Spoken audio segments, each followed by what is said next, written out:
हरिश्चंद्र तारावती के किस्से की ये रागनी है। जिस समय उस रोहतास को विश्वामित्र मुनि ने सर्प का भेष धारण करके उस बाग के अंदर डस लिया, तारावती जो रामलाल ब्राह्मण के यहां पर रहा करती थी, और जब तारा के पास में जाकर के माली ने इस बात की सूचना दी, तो तारा वहां पर उस समय पानी भरने के लिए आई हुई थी। कुएं पर पानी भर रही थी कुछ पनिहारी, और आकर के माली ने कहा कि किसी के बेटे को सर्प ने डस लिया है, वो अपनी मां का नाम तारा बताता है, अगर आप में से किसी का बेटा हो तो उससे जाकर के एक बार मिल ले। तो साथियों, नेजू डोल कुएं में छोड़ी जेगड़ भरी भराई, और उस माली के संग तारा रोती बाग होके में आई। जब तक तारावती वहां पर पहुंची, तब तक रोहतास के मुख से नीले झाग निकलने शुरू हो गए, यानी कि रोहतास सुध बुध खो जाते हैं। तारावती ने देखा, खूब टोहया, लेकिन बेटे के शरीर से जब कोई भी किसी तरह की हरकत नहीं निकली, तो अपने बेटे को उसका दाह संस्कार करने के लिए लेकर के चल देती है। साथियों, लेकर के शमशानों के अंदर आती है, उन शमशानों के अंदर जहां पर हरिश्चंद्र हरिया के रूप में आज शमशान घाट पर ड्यूटी दे रहे हैं। हर मुर्दे पर ₹1.25 और मुर्दे का कफन कर के रूप में लेना है, वसूली करनी है। तारावती अपने बेटे रोहतास को लेकर के आती है, कुछ लकड़ी को से इकट्ठे करके बेटे की चिता बनाई, और उसमें जैसे ही अग्नि छोड़ती है, यानी कि आग जलाने की कोशिश करती है, उससे धुआं निकलता है। तो हरिया देखता है कि आज ना तो किसी ने कर दिया है, ना यहां पर कोई मुर्दा फूकने के जलाने के लिए आता दिखाई दिया। आज बिन महसूल यहां पर किसने मुर्दे में आग लगाने की कोशिश की है। हरिश्चंद्र भाग दौड़ करके पहुंचा तो देखता है कि चिता के पास में एक औरत बैठी हुई है, और जाकर के कैसे क्या सवाल और जवाब हो रहे हैं दोनों के बीच में, सुनिए। आज इन शमशानों के अंदर आज से पहले अगर कोई किसी का दाह संस्कार करने के लिए आता था, तो उसके साथ में 10-5 आदमी तो होते थे, लेकिन आज पहली बार मैं क्या देख रहा हूं कि शमशानों के अंदर एक औरत। कौन हो तुम, और तुम जानती नहीं हो इस शमशान घाट का क्या रूल है। यहां पर ₹1.25 और मुर्दे का कफन देना होता है, उसके बाद में दाह संस्कार होता है। तुमने यहां पर आकर के बिना कर दिए मुर्दा फूकने की कोशिश क्यों की है? हे महाराज, आप मुझे नहीं जानते हो। मैं तुम्हें नहीं जानता, कौन हो तुम? हे स्वामी, मैं आपकी पत्नी तारा। तारा? और ये जो आप लाश देख रहे हो महाराज, तारा, और इस शमशान घाट के अंदर मेरी पत्नी, मुझे स्वामी कहने वाली तारा, तुम यहां पर कैसे? ये जो लाश देख रहे हो महाराज, ये आपके जिगर के टुकड़े रोहतास की लाश है महाराज। इतनी देर से यहाँ बैठी हूँ, इंतजार कर रही हूँ कि मेरे बेटे की लाश को अग्नि दीजिए महाराज। रोहतास? जी स्वामी। इस चिता के अंदर ये रोहतास? मैंने रोहतास को तुम्हारे पास में केवल इसलिए छोड़ा था, मां के आंचल की छाया में बेटा रहेगा तो खुश रहेगा, क्योंकि संतान मां के पास में बेहद खुश रहती है। मैंने रोहतास को तुझे सौंपा, तू मेरे रोहतास को 1 महीने भी नहीं रख सकी। नहीं महाराज। ए तारा, कह दो कि यह झूठ है, इस चिता के अंदर मेरा रोहतास नहीं हो सकता। नहीं नहीं महाराज, लकड़ी कंडे बीन बीन के चिता बनाई है, और इंतजार कर रही हूँ कि मेरे लाल की लाश का अंतिम संस्कार कर दीजिए महाराज। हे तारा। जी स्वामी। क्या वास्तव में ये लाश मेरे बेटे रोहतास की है? जी महाराज, ये आपके बेटे की लाश है महाराज। हे तारा, मैं चाहता हूं काश ये झूठ होता, काश ये बात झूठ होती जो तेरे मुख से मैं सुन रहा हूं। अगर वास्तव में ये लाश मेरे बेटे रोहतास की है, तो तारा, जी स्वामी। यह तो इस शमशान घाट का कर मुझे दे दे, नहीं तो इस लाश को उठा और इस शमशान भूमि से बाहर ले जाकर के कहीं इसका दाह संस्कार कर लो। हे प्राणनाथ, आप कैसी बात कर रहे हो? अगर मेरे पास में कर और कफन होता तो मैं अपने लाल की लाश को केलों के पत्तों में नहीं लाती। विद्वान सरदारी बैठी है। इंसान जब दुनिया को छोड़कर जाता है तो कुछ भी साथ में हो या ना हो, 2 गज कफन का टुकड़ा जरूर होता है। लेकिन मैं ऐसी अभागन माँ जो अपने बेटे के लिए कफन पैदा नहीं कर पाई, तो मैं आपका कर कहां से चुका सकती हूँ माना? हाथ जोड़ती हूँ माना, मेरे लाल की लाश को अग्नि दीजिए माना। हे तारा, अब चाहे बेशक से ये लाश मेरे बेटे रोहतास की है, लेकिन मैं इस लाश का यहाँ पर दाह संस्कार नहीं होने दूंगा जब तक मुझे कर नहीं मिलेगा। नहीं स्वामी, ऐसा मत कहिए महाराज। मैं जिसकी नौकरी करता हूँ मेरा धर्म बढ़ता है, मैं पूरी वफादारी के साथ में उसको इस मरघट का महसूल ले जा करके दूं। अगर तुम्हारे पास में कर है तो मुझे दीजिए, वरना इस लाश को उठा लीजिए। नहीं, अगर तुम इस लाश को नहीं ले जाओगी तो मैं इस चिता से बाहर निकाल करके इस लाश को फेंक दूंगा। नहीं, नहीं स्वामी।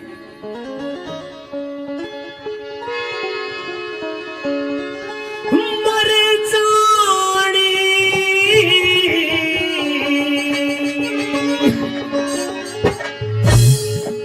मैं ना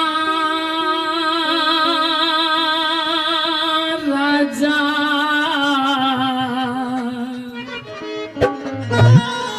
बिना कर दिए पता क्यों मुर्दा भूखती, रे मेरी छाती दुखती।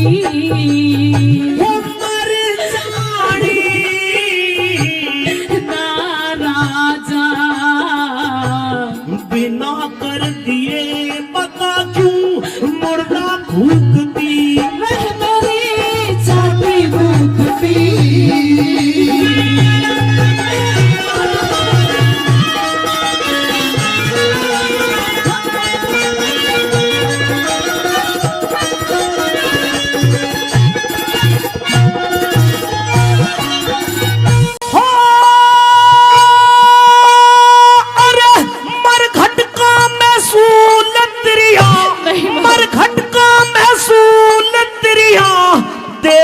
भी जरूर होगा, कर लेने के लिए ये बंदा हाजिर हजूर होगा।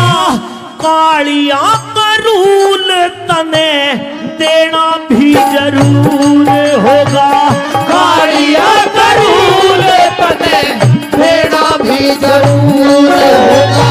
और कफन तक का हो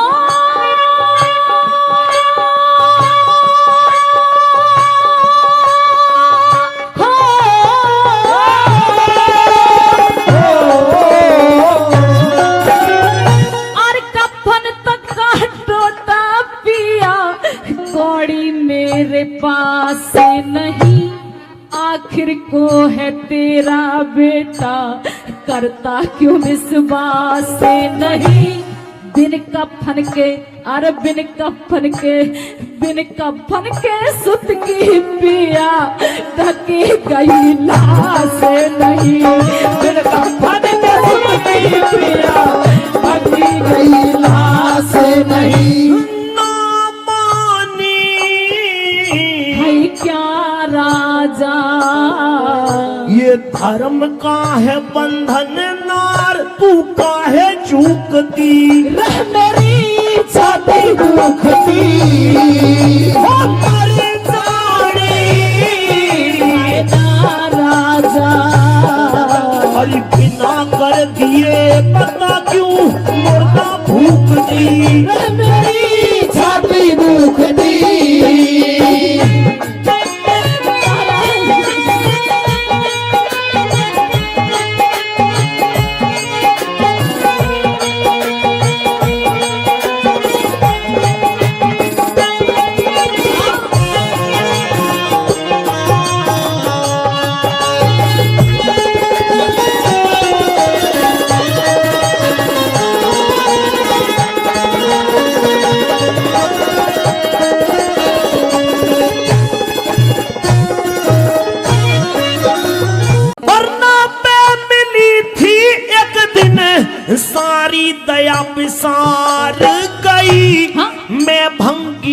बताया रूप, तू ब्राह्मण का धार गई।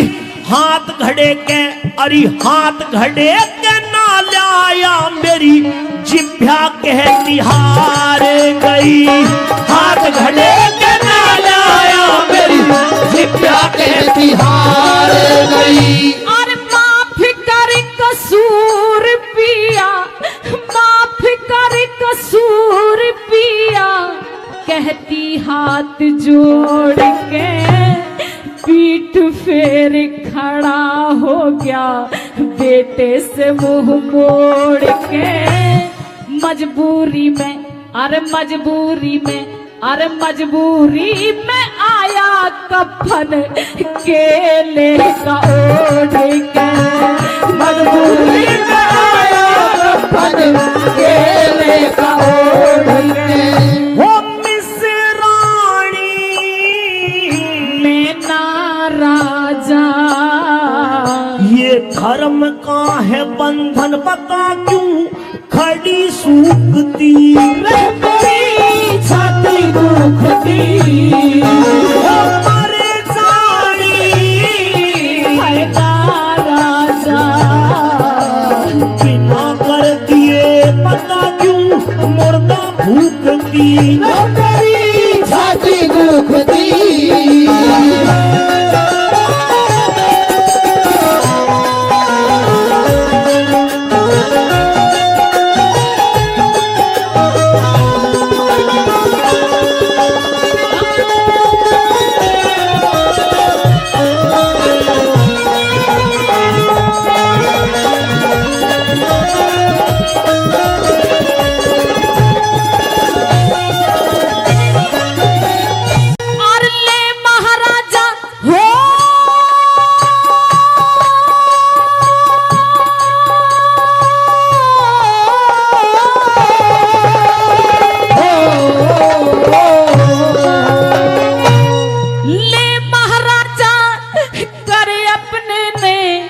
तारावती देने लगी बेटे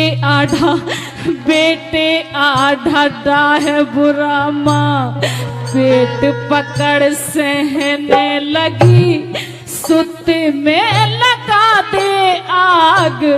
हाथ जोड़ कहने लगी, सुत में लगा दे आग। हाथ जोड़ कहने लगी।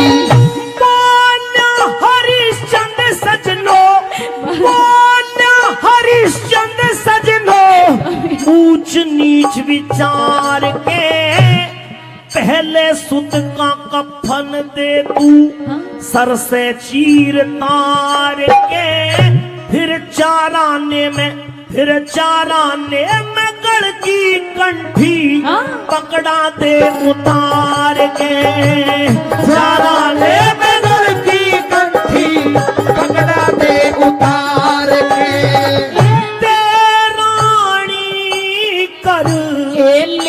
राजा देती वरिया रानी चीख मार हुकती रे मेरी छाती दुखती। मर जानी राजा बिना कर दिए पता क्यों मुर्दा भूखती। मेरी छाती दुखती।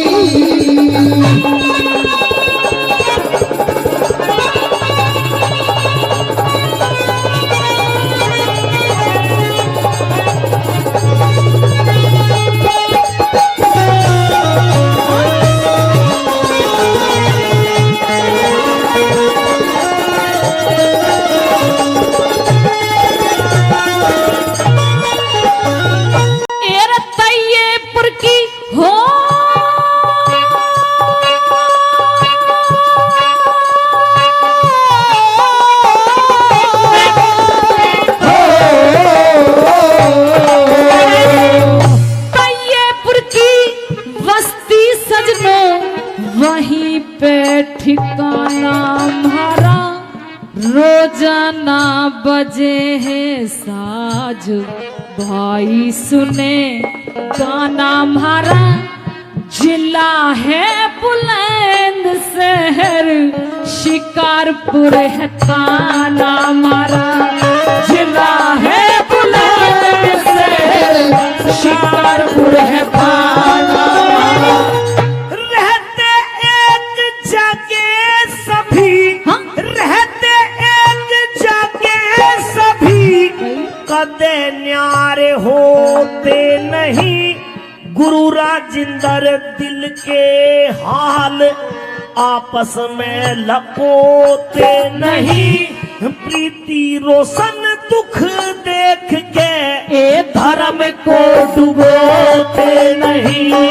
प्रीति रोशन दुख देख के धर्म को डुबोते नहीं। बड़े काणी रागणी पजिला जा